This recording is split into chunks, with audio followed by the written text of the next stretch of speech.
नमस्कार छात्रों। तो स्वागत करते हैं आपका इस यूट्यूब चैनल में। तो आज हम जिस टॉपिक के बारे में बात करने जा रहे हैं वो है हमारी हिंदी की पाठ्य योजना संख्या 10। तो इसमें हम 8वीं कक्षा के हिंदी सब्जेक्ट के टॉपिक जहाँ पहिया है का विस्तृत रूप से चर्चा करेंगे और इसकी जो टाइम की ड्यूरेशन रहेगी वो रहेगी आपकी 30 और 35 मिनट। तो सबसे पहले हम क्या करेंगे, ये जानेंगे कि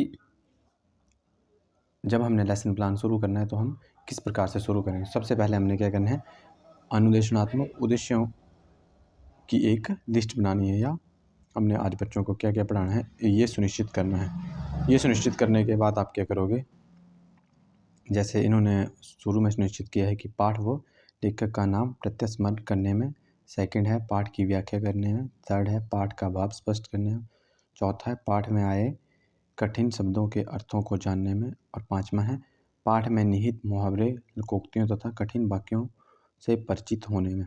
तो सामान्य शिक्षण सहायक सामग्री क्या होगी, चौक, चौक बोर्ड, झाड़न, संकेतक। और विशिष्ट शिक्षण सहायक सामग्री क्या होगी, चार्ट। तो छात्रों फिर क्या करते हैं, पूर्व ज्ञान का परीक्षण करते हैं कि छात्रों भारत को आज़ादी कैसे मिली, आंदोलनों के द्वारा, आंदोलनों में कौन भाग लेता है, पुरुष, महिलाएं और लड़के व लड़कियां। आप इस प्रकार से लिख, महिला आंदोलन के बारे में बताइए। इसके बाद आपने पता क्या करना है, ये उत्तर जो आपने लिखना है ये लिखना है असंतोषजनक उत्तर। इधर उत्तर नहीं दिखाई दे रहा है ना आपको, तो इसलिए आपने यहाँ पे असंतोषजनक उत्तर लिखना है। उसके बाद आपने क्या करना है, अनाउंसमेंट ऑफ द टॉपिक लिखना है कि प्रकरण की उद्घोषणा, या जो भी आप पढ़ा रहे हो, जिस भी विषय को आप पढ़ा रहे हो उसकी यानी उद्घोषणा की अंतिम प्रश्न का असंतोषजनक उत्तर मिलने पर छात्र अध्यापक बुलंद स्वर में अपने विषय की उद्घोषणा करते हुए कहेगा कि छात्रों आज हम जहाँ पहिया है पाठ का विस्तार पूर्वक अध्ययन करेंगे। उसके बाद क्या करना है, प्रस्तुतिकरण। प्रस्तुतिकरण में आपके 4 पॉइंट होते हैं। एक होता है शिक्षण बिंदु, छात्र क्रियाकलाप, और क्या होता है छात्र अध्यापक क्रियाकलाप, और उसके बाद क्या होता है छात्र क्रियाकलाप और चौक बोर्ड। तो शिक्षण बिंदु में आपने लिखना है सामान्य परिचय। सामान्य परिचय के बाद आपने छात्र अध्यापक क्रियाकलाप में क्या करना है, बच्चों को सामान्य परिचय के बारे में बताना है कि वह कि पाठ कौन सा है, लेखक कौन सा है और लेखक की मुख्य रचनाएं क्या क्या है, और लेखक के बारे में बताना है कि हाँ उन्होंने ये पाठ है या हमें ये पाठ क्या क्या समझाता है। उसके बाद क्या करना है, आपने उसी में ही छात्र अध्यापक वाले ही जो आप सेकंड आपका कॉलम है उसमें ही आपने क्या करना है, छात्र अध्यापक विषय को चौक बोर्ड पे लिखेगा। और क्या करना है, छात्र क्रियाकलाप में आपने कहना है कि सभी छात्र चौक बोर्ड की ओर देखेंगे और अपनी उत्तर पुस्तिका पर उपविषय लिखेंगे। और चौक बोर्ड पे क्या लिखना है आपने, जहाँ पहिया है यानी उस उपविषय को आपने चौक बोर्ड पर लिखना है। अगर आप लेसन प्लान वीडियो देख के बना रहे हो तो आप वीडियो रोक के या स्क्रीनशॉट लेके आप लेसन लिख सकते हो। उसके बाद आपने क्या करना है, आदर्श वाचन का प्रयोग करना है। आपने क्या करना है, पाठ पढ़ना है और उसके बाद क्या करना है, थोड़ा पाठ पढ़ना है, थोड़ा बच्चों को समझाना है, रुकना है। और क्या करना है, रुकने का मतलब है कि आप जहाँ भी रुक रहे हो वहाँ लेसन प्लान में आपने क्या करना है, कॉम्पोनेंट का प्रयोग करना है कि छात्र अध्यापक थोड़ा रुक कर छात्र अध्यापक कक्ष में चहलकदमी करेगा या छात्र अध्यापक उचित लय के साथ पाठ का वाचन करेगा। और आपने क्या करना है, छात्र क्रियाकलाप में आपने क्या करना है कि आपने सभी छात्र ध्यानपूर्वक सुनेंगे ये लिखना है।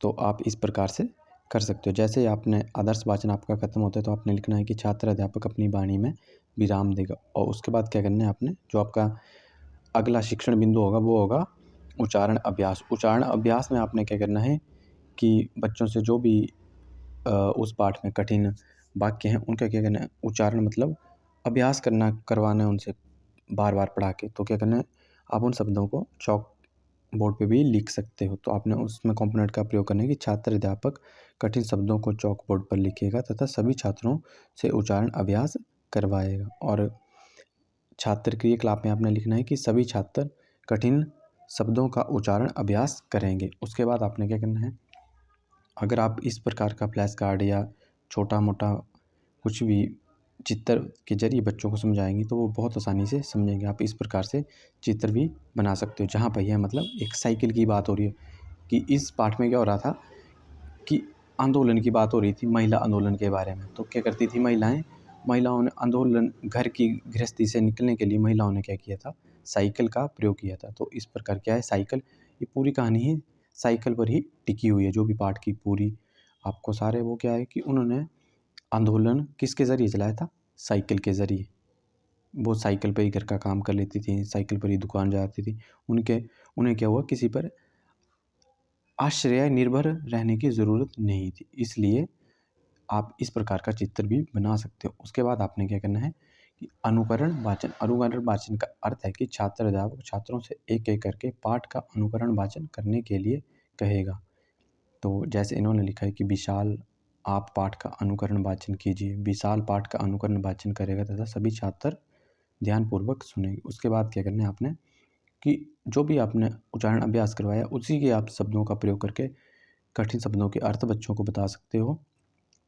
और वो उनको क्या करना है, आपने चॉक बोर्ड पे लिखना है। जब भी आप चॉक बोर्ड पे लिखोगे तो छात्र क्रियाकलाप में आपने लिखना है कि छात्र अध्यापक चॉक बोर्ड पर लिखेगा तथा सभी छात्रों का ध्यान केंद्रित करेगा। और उसके बाद क्या है कि आपने क्या करना है, उनसे जैसे आपने लेसन पढ़ाया उनको, फिर 10-15 मिनट की आपकी क्लास का टाइमिंग हो चुका होगा। उसके बाद आपने क्या करना है, बच्चों से एक आधा प्रश्न पूछ लेना बीच में कि जहाँ तक आपने पढ़ाया वहाँ में से कोई भी प्रश्न पूछ सकते हो कि छात्र अध्यापक। फिर क्या करना है आपने, जो भी बच्चा उसका उत्तर देगा उसका क्या करना है आपने कि छात्र अध्यापक छात्र की पीठ थपथपाएगा और बैठने के लिए कहेगा। उसके बाद क्या करना है आपने, कठिन शब्दों के अर्थ को आप इस प्रकार से लिख सकते हो या छोटा सा फ्लैश कार्ड बना सकते हो। उसके बाद क्या करना है आपने कि जो भी आपने कठिन शब्दों के अर्थ जो लिखे हैं वो आपने किसके ज़रिए, उन्हें शिक्षण सहायक सामग्री के ज़रिए आप उन्हें बता सकते हो, जैसे इन्होंने बनाई।